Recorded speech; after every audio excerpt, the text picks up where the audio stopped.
اعوذ باللہ من الشیطان الرجیم بسم اللہ الرحمن الرحیم السلام علیکم ورحمۃ اللہ وبرکاتہ۔ میں ہوں آپ کا ہوسٹ اختر عباس امینی اور آپ دیکھ رہے ہیں امام بارگاہ قصر حسین اسٹوڈیو لاہور۔ آج ہمارے ساتھ ماہ مبارک رمضان کی بہاروں میں آپ شامل ہو رہے ہیں، جس میں ہم نے ماہ مبارک رمضان کی جو سب سے بڑی عظمت ہے کہ اس میں اللہ تعالیٰ نے قرآن مجید نازل کیا ہے، وہ کتاب جو بہار ہے دلوں کے لیے، وہ کتاب جو مومنین کے قلوب کو منور کرتی ہے، جس میں شفا بھی ہے، جس میں رحمت بھی ہے، اور یہ وہ مسودہ حیات ہے کہ جس کی ہدایت، یہ وہ کلام الہی ہے، یہ وہ ٹیکسٹ بک ہے جس کو پروردگار نے الہی بورڈ کے لیے منتخب کیا ہے، اور اس کی ہدایت ناٹ فار سیل ہے۔ آئیے، ہمارے ساتھ اسٹوڈیو میں موجود ہیں بہت ہی فاضل شخصیت، عالمی شہرت یافتہ، قبلہ و کعبہ، حجت الاسلام والمسلمین، سید قلب حسین نقوی صاحب، السلام علیکم ورحمۃ اللہ وبرکاتہ۔ آپ کو بہت بہت خوش آمدید کہتے ہیں، آپ نے اپنی مصروفیت سے وقت نکالا، اللہ آپ کو سلامت رکھے۔ آئیے ہم قبلہ صاحب سے پوچھتے ہیں کہ یہ جو ماہ مبارک رمضان ہے، جسے ہم ماہ قرآن کہتے ہیں، تو اس ماہ قرآن میں وہ کتاب جو ایک خاص چھوٹے سے علاقے میں آئی، وہ کتاب جو ایک زبان میں آئی ہے، وہ کتاب جو ایک خاص قوم پر آئی ہے، وہ کتاب کیسے پورے عالم پر چھا گئی، کیسے اس کتاب جیسی کوئی کتاب نہیں ہے، کیسے وہ کتاب قیامت تک ایک معجزہ ہے، اور کیسے وہ کتاب تمام زبانوں کی کتاب ہے، تمام انسانوں کی ہدایت کی کتاب ہے۔ جی قبلہ، قرآن مجید فرقان حمید پروردگار کا وہ کلام ہے جس میں گزشتہ تمام کتابوں کی تصدیق بھی ہے، لیکن اس کی زبان صرف عربی زبان ہے، اور یہ ہدایت ہے تمام زبانوں کے لیے، اور یہ خاص علاقہ مکہ میں، حجاز میں، مکہ اور مدینہ میں نازل کی گئی ہے 23 سال کے مختصر سے عرصے میں، لیکن یہ اس کا جو ہدایت کا عرصہ ہے وہ ایسا انلیمیٹڈ ہے کہ قیامت تک یہ ہدایت کا معجزہ رکھتی ہے۔ قرآن کی ایسی برکت کیسے ہو سکتی؟ جی، بسم اللہ الرحمن الرحیم۔ پہلے تو میں آپ برادران جنہوں نے مجھے اس ماہ مبارک میں یہ موقع فراہم کیا ہے کہ مومنین کرام کی خدمت میں اس کتاب حکمت جس کی بہار کا یہ مہینہ ہے، اس کے بارے میں چند گزارشات سامعین کی خدمت میں عرض کر سکوں۔ خداوند عالم بحق قرآن عظیم اور اہل بیت علیہم السلام ہمیں اس مہینے میں، جس کو پیغمبر اعظم نے فرمایا ہے کہ قد دعیتکم فیہ الی ضیافت اللہ، کہ تم جتنے ناقص ہو، جتنے گئے گزرے ہو، تمہیں اس اپنی سارے گناہوں کے ساتھ اس ذات واجب نے اس مہینے میں تمہیں مدعو کیا ہے، اور وہ تمہارا میزبان ہے۔ ذات واجب ہمیں اس قرآن کی خدمت میں متوجہ ہو کر جانے کی توفیق مرحمت فرمائے۔ جس طرح میں سمجھا ہوں، سوال یہ ہے برادر معظم آپ کا کہ دستور یہ ہے کہ جتنے علوم ہیں، جتنے آج کل سبجیکٹس ہیں، یا جتنے رشتے ہیں تعلیمی یا فیکلٹیز ہیں، ہر علاقے کے اپنے تقاضے ہوتے ہیں۔ علوم بھی جو ان کی تاریخ اگر پڑھیں تو بعض قوموں کی بعض ضروریات تھیں، جن کے جب وہ ضروریات سامنے آئیں تو اس کے نتیجے میں بعض علم اور بعض کتابیں وجود میں آئیں۔ بعض زمانوں کے یہ تقاضا تھا، ضرورت تھی، اس زمانے کے وہ حالات تھے کہ لوگوں کی ضروریات کو پورا کرنے کے لیے بعض کتابیں، بعض علوم، بعض فنون جو ہے وجود میں آئے۔ اب ایک بندہ جو ظاہر ہے مسلمان ہے اور ایمان رکھتا ہے اور ایک دینی گھرانے میں پیدا ہوا ہے، وہ تو یہ دل و جان سے قبول کرتا ہے، اور ادھر فتووں کے ڈر سے کہتا بھی کچھ نہیں ہے کہ اگر میں نے قرآن مجید کے بارے میں کوئی بات کر دی تو ادھر فتوے کی زد میں آ جانا ہے۔ لیکن جوانوں کے ذہن میں یہ سوال ہے کہ قرآن مجید میں یہ بڑا تاریخی سوال ہے کہ اب جنت میں جن پھلوں کا ذکر قرآن مجید میں کیا گیا ہے کہ یہ جنتیوں کو ملیں گے،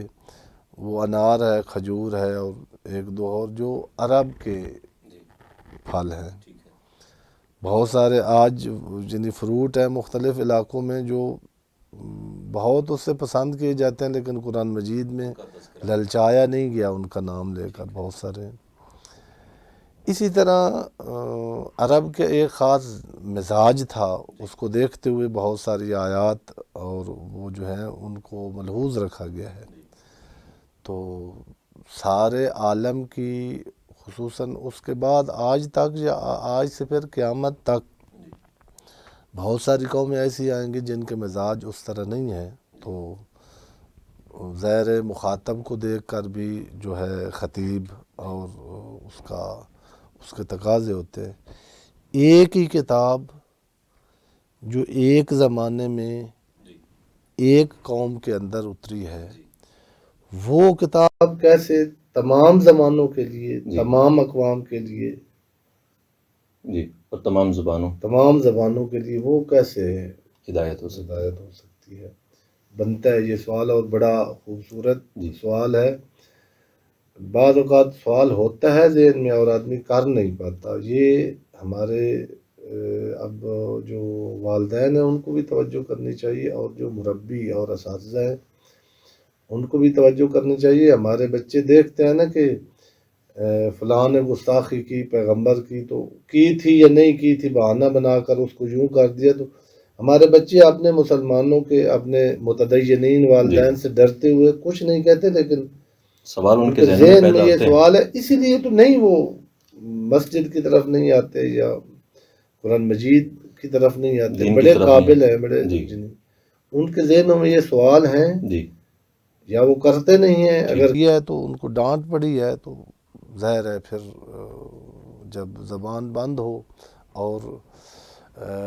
جب تک سمجھ نہ آئے، جب تک دل قبول نہ کرے، تو وہ کیسے پھر اس دین کو، اس عبادت کو، اس کتاب کو اپنائے گا۔ تو اس سوال کا جواب میں اگر مراجعہ کرنا چاہے کوئی، تو یہی سامنے کتاب پڑھی ہوئی ہے تفسیر تسنیم کی پہلی جلد، اس میں جہاں مقدمات قرآن مجید کا ذکر کیا ہے آیت اللہ جواد عملی حفظ اللہ نے، انہوں نے اس کا جواب دیا ہے، اور بڑا جالب جواب ہے۔ انہوں نے فرمایا ہے کہ ظاہر ہے ایک کتاب وہ ایک ہی زبان میں ہو سکتی ہے، ایک کتاب جو ہے اس کے ترجمے تو کیے جا سکتے ہیں، لیکن ایک وقت میں اس نے ایک جگہ، چونکہ مادہ کی یعنی اب الفاظ اور یہ جن الفاظ میں اور جن اوراق پر مثلا قرآن مجید لکھا ہوا ہے، یہ ایک مادی چیز ہے، اس کے لیے ایک زمان بھی ضروری ہے، ایک مکان بھی ضروری ہے، ایک زبان بھی ضروری ہے۔ لیکن قرآن مجید عربی کتاب نہیں ہے۔ قرآن مجید عربوں کے لیے صرف نہیں ہے۔ قرآن مجید صرف ہجرت اور ہجرت سے پہلے کی کتاب نہیں ہے۔ انہوں نے فرمایا کہ جس طرح، اب یہ بھی ایک علمی بات ہے کہ انسان کے پاس دو چیزیں ہیں، ایک کو طبیعت کہتے ہیں، جس کو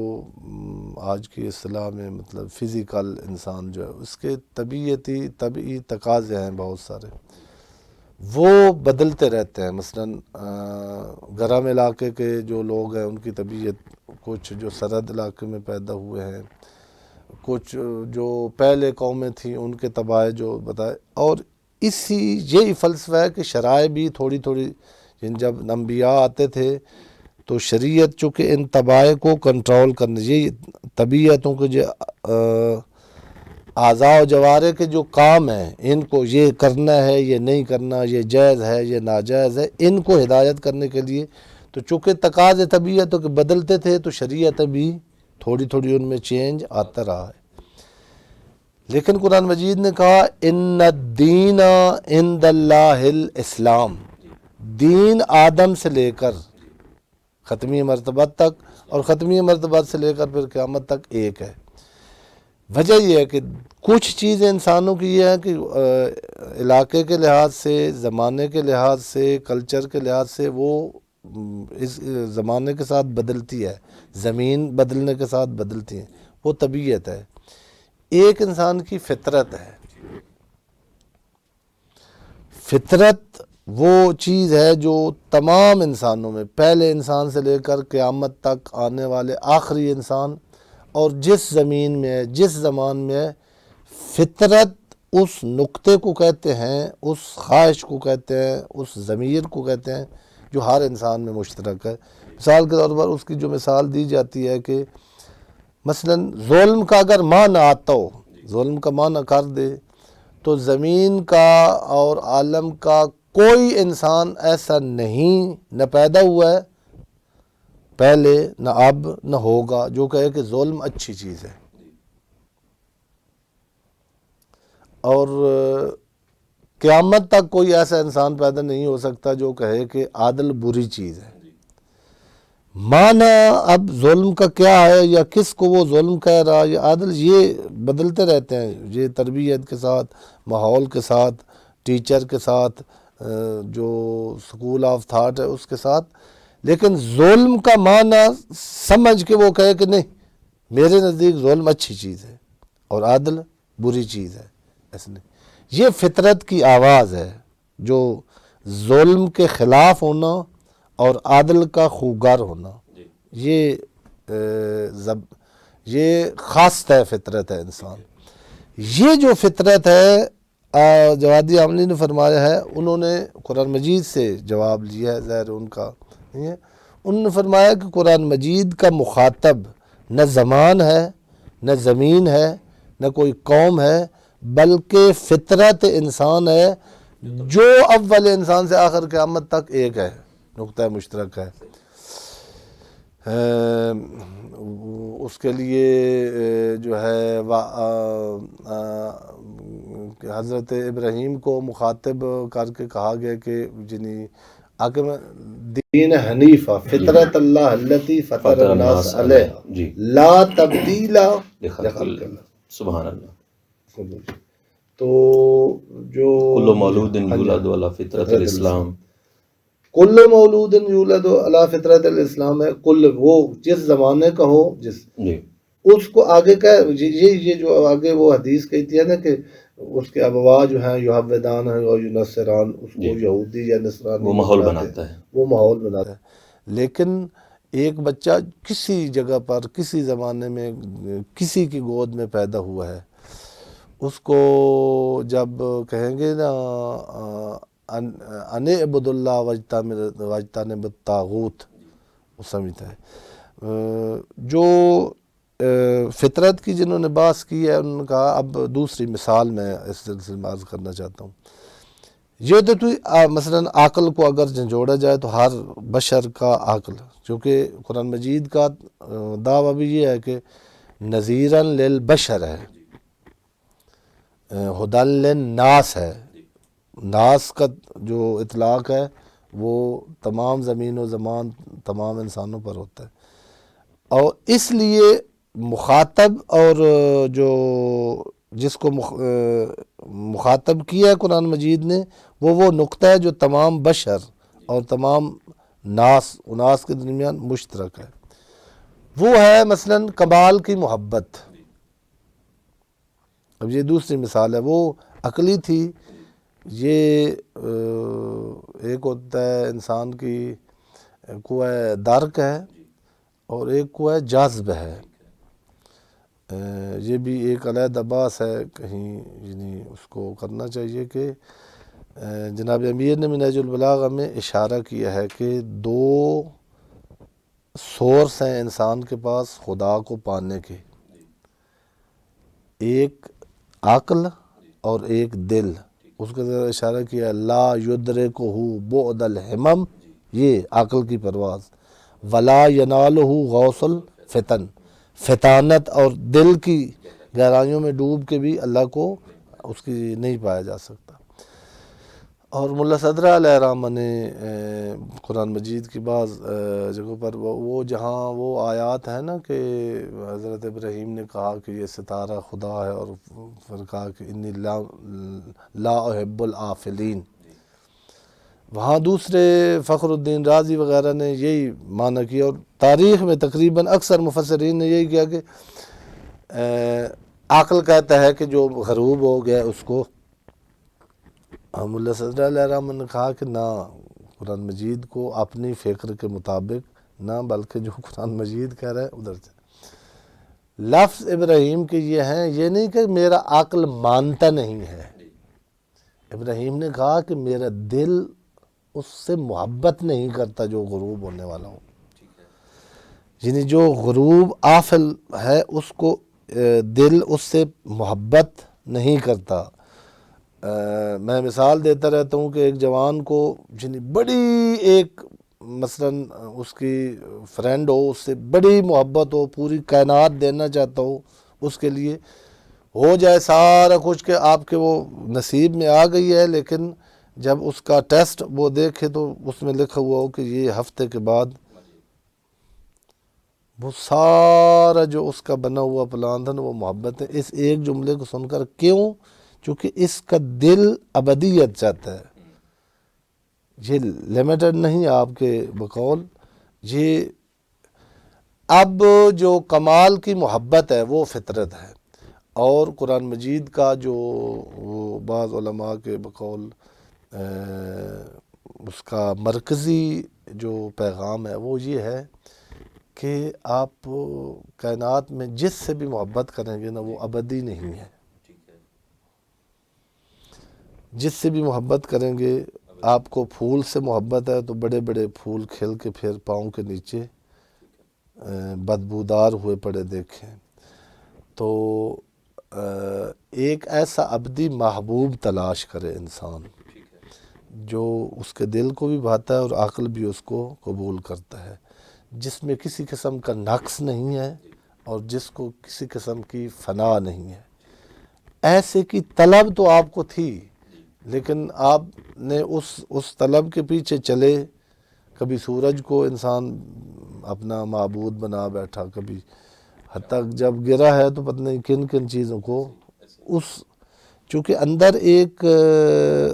وہ جیسے ہوتا ہے نا اس کی آنکھیں نہیں ہیں، اس کو بتانا ہے، جذبہ ہے لیکن آگے اس کے پاس روشنی نہیں ہے کہ دیکھے کہ اس جذبے کو کہاں قربان کرنا ہے۔ بڑی جگہوں پر جواد عاملی نے نا سمجھانے کے لیے یہ مثال دی ہے۔ اب آپ کا اگر سوال مطلب میں اس کو بھول نہ جائیں، وہ یہ ہے کہ سب کے لیے کیسے، تو جواب یہ ہے کہ سب میں جو نقطہ مشترک ہے وہ فطرت انسانی ہے، اور قرآن مجید نے جس کو مخاطب کیا ہے وہ فطرت ہے، وہ طبیعت نہیں ہے۔ طبیعتیں مختلف ہوتی رہتی ہیں، اس کے لیے یہ اجتہاد کا دروازہ بھی اسی لیے کھلا ہو سکتا ہے، یعنی ایک چیز ایک زمانے میں ایک یعنی حرام اور حلال کا بھی دروازہ کھلا ہوا ہے، اجتہاد کا یہی ہے کہ یہ حلال اور حرام جو بدلتے رہتے ہیں یہ طبیعتوں کے تقاضوں کے مطابق ہے، لیکن محبوب وہ ہونا چاہیے جو غروب نہ کرتا ہو، اور جس میں کمال ہو اس کے سامنے جھکنے کو دل چاہنا، یہ فطرت یہ کبھی بھی نہیں بدلی۔ قرآن مجید نے آ کے پہلے انسان سے لے کر آخری انسان تک کہا کہ تجھے مخدوم بنا کے اللہ نے بھیجا ہے، تو اشرف المخلوقات ہے، تو افضل الموجودات ہے، کائنات تیرے قدموں میں مسخر کر کے رکھ دی گئی ہے، صرف یہ جو اپنا تیرا ہے نا یہ مقام، تیری عظمت، اس کو تو کھو دیتا ہے جب تو جھوک رہا ہوتا ہے، کبھی گائے کو، کبھی چوہے کو، کبھی پتہ نہیں کس کس کو۔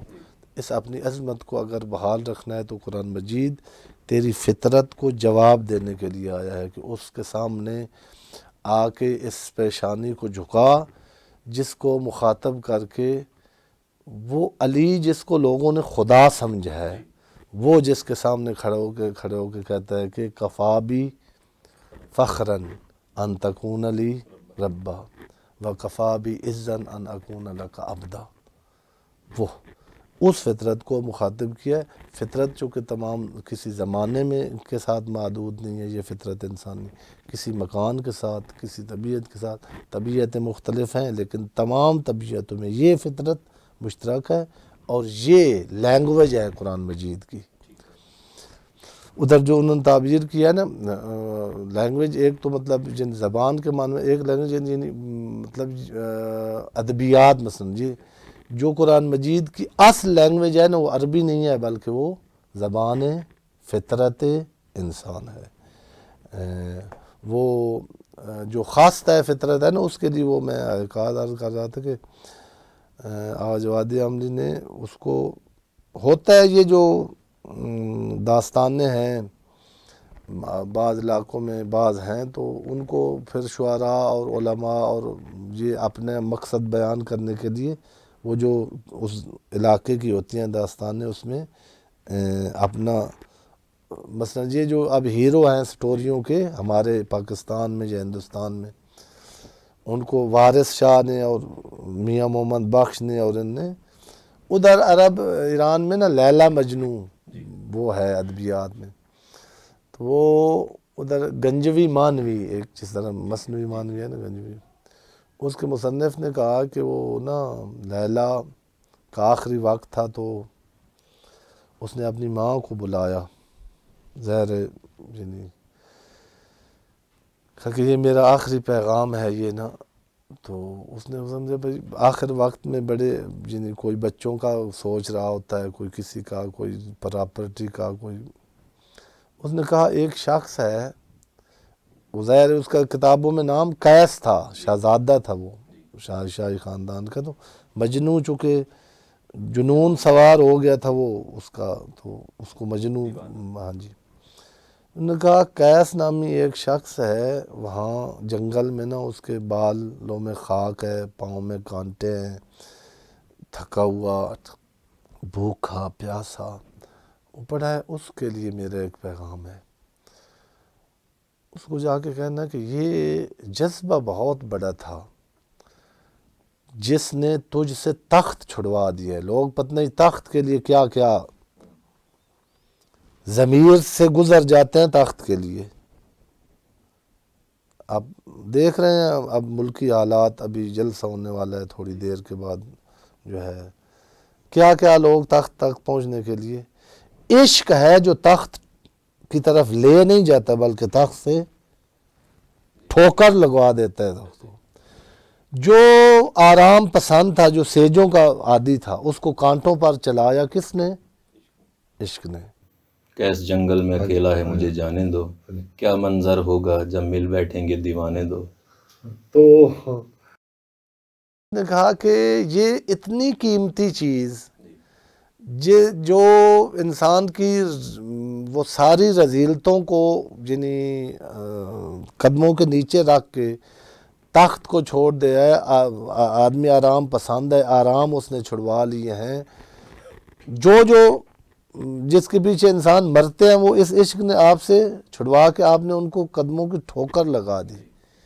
لیکن جو فطرت کے خلاف آپ نے کیا نا وہ یہ ہے، قرآن مجید سے آپ نے نہیں پوچھا اور وارثان قرآن سے، یہ جس پر تو عاشق ہوا ہے، جو تیرا معشوق ہے،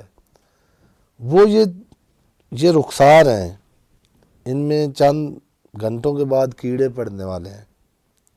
جو دیکھنے کے قابل، جن کے قریب بدبو کی وجہ سے، یہ عشق جس کے لیے تو نے تخت و تاج و آرام و عزت و سب کچھ قربان کیا ہے، اس کے لیے کوئی معشوق ایسا ڈھونڈ جو ابدی ہو، جو کم از کم ساتھ تجھے تیری جو قربانی ہے اس کی داد شجاعت اور وہ اس کی کم از کم دے کچھ نہیں تو آپ کو یہ تو کہتا ہوں کہ میں ہوں۔ وہ جو خواستہ تھا نا، یہ زمانے کو آپ اگر قیس بنائیں تو جس کے پیچھے یہ گرا ہوا تھا، عرب کا معاشرہ ہو یا یہ غرب کا معاشرہ ہے، یہ ہیں کسی کے پیچھے ہی، لیکن وہ رخسار ہے، حکومت وہی رخسار ہے، دولت وہی رخسار ہے، شہوت وہی رخسار ہے جس میں تھوڑی دیر بعد بو پڑنے والے۔ قرآن مجید نے اسی فطرت کو جھنجھوڑ کے کہا کہ اوپر دیکھو، اگر تو جو ابدی ہے، جو ختم ہونے والا نہیں ہے، خلقتم للبقاء لا للفنا، انسان کو فنا نہیں ہے باقی سب دنیا کا، چونکہ تو فانی نہیں ہے، تجھے معشوق بھی ایسا تو چاہتا ہے جو فانی نہ ہو، وہ تجھے دے کوئی نہیں سکتا، دنیا کی کوئی کتاب نہیں دے سکتی مگر وہ قرآن مجید ہے۔ ٹھیک ہو گیا۔ مطلب یہ مغرب دنیا کا جیسے فلاسفہ ہیں یا جو خصوصاً نصاب کے حوالے سے معین ہوتے ہیں، وہ کہتے ہیں کہ دنیا میں ہر کتاب اپڈیٹ ہو کے آتی ہے، دنیا کے حوالے سے، معاشرے کے حوالے سے، لوگوں کی طبیعتوں کے حوالے سے۔ جیسے آپ کہہ رہے تھے کہ ہم نے صرف طبیعت کو ملحوظ خاطر رکھا ہے، فطرت کو ملحوظ خاطر نہیں رکھا۔ تو یہ تمام سبجیکٹس وہ کہتے ہیں کہ قرآن کے علاوہ یہ قرآن وہ کتاب ہے، نہ اپڈیٹ ہوئی ہے، نہ اس میں نیا کچھ آیا ہے ضروریات کے مطابق۔ جیسے وقت بدلتا جا رہا ہے، دنیا ایک نیا رخ پاتی جا رہی ہے، اور سائنسی دنیا نے جب اتنی ترقی کی ہے تو یہ 1400 سال پرانی اتنی کتاب پر عمل کر کے کیسے انسان اس دنیا میں بقا کی زندگی گزار سکتا ہے؟ جیسے میں سمجھوں اس سوال کا جواب یہ ہے کہ ہر کتاب اپڈیٹ ہوتی ہے، یعنی کچھ عرصے کے بعد اس کو تقاضوں کے مطابق اپڈیٹ کیا جاتا ہے۔ میں نے یہی عرض کیا تھا کہ آپ ایسے سمجھیں کہ یہ جتنے حضرت آدم سے لے کر ختمی مرتبہ تک ادیان آئے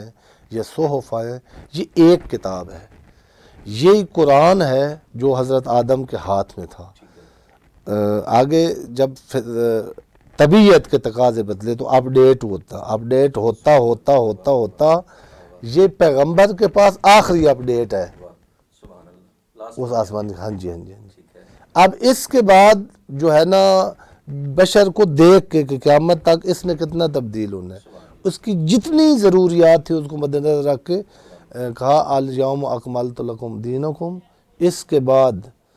تمہاری ہر درد کا دوا علی ہے، تمہاری ہر مرض کی شفا قرآن ہے۔ سبحان اللہ۔ تو یہ قرآن مجید جیسا کہ آپ نے کہا کہ سبحان اللہ وہ آہستہ آہستہ اپڈیٹ ہو کر ہم تک پہنچا ہے، اور ہمارے قلوب کے لیے ماشاءاللہ یہ شفا بھی ہے اور دوا بھی ہے۔ ناظرین کے ساتھ یہی اس کی جو تائید ہے، مہیمنن، اس میں لکھو کہ تمام کتابوں کا مہیمن ہے۔ مہیمن کا مطلب یہ ہے کہ جو ان میں تھا وہ اس میں ہے، اور جو پہلے تھوڑی سی کمی تھی آگے بشر کے لیے وہ یہ کمی پوری کر کے اس پر سلطنت اور سلطہ لے کے ان سب کتابوں پر آیا ہے، یعنی آخری اپڈیٹ ہے ان کے طرف۔ اور جیسے کہ امام رضا علیہ الصلوۃ والسلام کا فرمان بھی ہے کہ آپ قرآن مجید کو جب اٹھائیں گے، اور ہمیں یہ شرف حاصل ہوا ہے کہ قبلہ صاحب کے پاس ہم نے کچھ عرصہ زانو تلمیذی بھی طے کیے ہیں، اور قبلہ صاحب نے ایک درس میں فرمایا تھا کہ یہ قرآن وہ کتاب ہے کہ آپ ہر روز اگر اسے اٹھائیں اور اس کا جو صفحہ بھی لیں، جو ورق بھی لیں، جو آیت بھی لیں، یہ ہر روز ایک نیا پیغام آپ کو دیتی ہے، ہر روز ایک نیا مطلب آپ کو دیتی ہے۔ تو یہ قرآن مجید وہ کتاب ہے جو معاذ اللہ فرسودہ نہیں ہے، 1400 سال پرانی کتاب کہہ کے اس کے مطالب کو اور اس کی اہمیت کو گھٹانے کی کوشش کی جا رہی ہے، خصوصاً آج کے نوجوان جن کے ذہنوں میں یہ خیالات آتے ہیں کہ آج دنیا جو اتنی ترقی یافتہ ہو گئی ہے اور قرآن مجید جو اتنا پرانا ہے، تو کیا قرآن مجید آج کے دور کے حوالے سے ہماری روحانی، جسمانی اور ہدایت کی ذمہ داری کو پورا کر سکتا ہے یا نہیں؟ تو قبلہ صاحب نے بڑا خوبصورت جواب دیا کہ یہ قرآن وہی کتاب نہیں ہے، خلقت انسانیت سے لے کر یہ قرآن آہستہ آہستہ اپڈیٹ ہوتا ہوا ہم تک پہنچا ہے، اور پروردگار نے الیوم اکملت لکم دینکم کی مہر لگا کر قرآن مجید کو لاسٹ ورژن کے طور پر انسانوں کی ہدایت کے لیے وہ کمال تک پہنچا دیا ہے کہ اس کے بعد اگر تا قیامت بھی انسان کی ضروریات جتنی بڑی ہوں وہ قرآن سے حاصل کر سکتا ہے۔ تو ناظرین انشاءاللہ مزید قبلہ صاحب سے ہم مستفید ہونے کے لیے انہیں بار بار ہم زحمت دیتے رہیں گے۔ اس پروگرام کے ساتھ ہمیں اجازت دیجیے۔ اللہ حافظ و ناصر۔